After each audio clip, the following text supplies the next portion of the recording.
There are three reasons, three overlapping reasons why Donald Trump won, and I would argue three overlapping reasons why Marine Le Pen is popular within certain circles here in France, and Viktor Orban won in Hungary.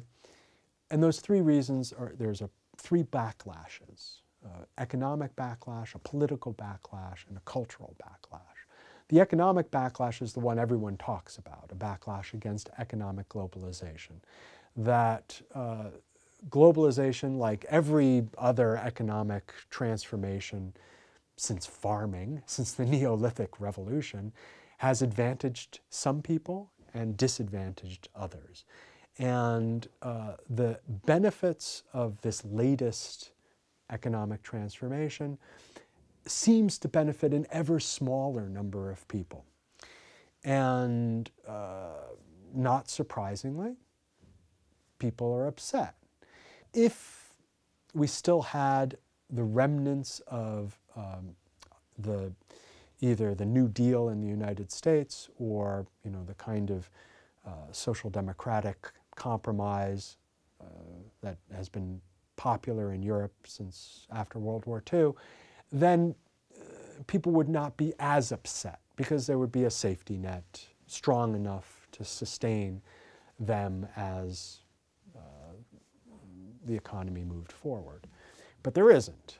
Unfortunately, there's a kind of a connection between these two, the deterioration of the social contract and the quote-unquote success of neoliberal economic globalization. So that's the first backlash. The second backlash is a cultural backlash, a belief somehow that the successes of identity politics, that's gone too far.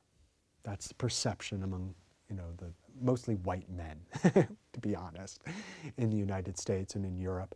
A belief somehow that all of the values that are associated with being conservative, being Christian, and being Caucasian, the three C's, that all of those values have come under attack, and that in the ascendance is the multicultural kind of phenomena. And that applies to African Americans, women, gays and lesbians, etc. What I perceive as the great victories of the last 20 to 30 years are perceived very differently by this group of three C's: conservative, Caucasian, and Christian. So a cultural backlash. And then finally a political backlash, and that is that the people who are responsible for this economic transformation and this cultural transformation, liberals, economic liberals, cultural liberals, from both parties in the United States, have collaborated. Both major political ideologies have collaborated in both the economic transformation and the cultural transformation, and have left behind everybody else. And so this rejection of politics as usual, the major political groupings, that backlash has opened up this enormous opportunity for so-called outsiders.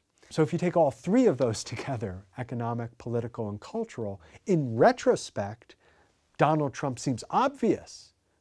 Why didn't he win earlier, or someone like him win earlier? Again, it's only because Donald Trump was such a terrible candidate and seemed so opposite of what he was supposed to represent, since of course he's rich.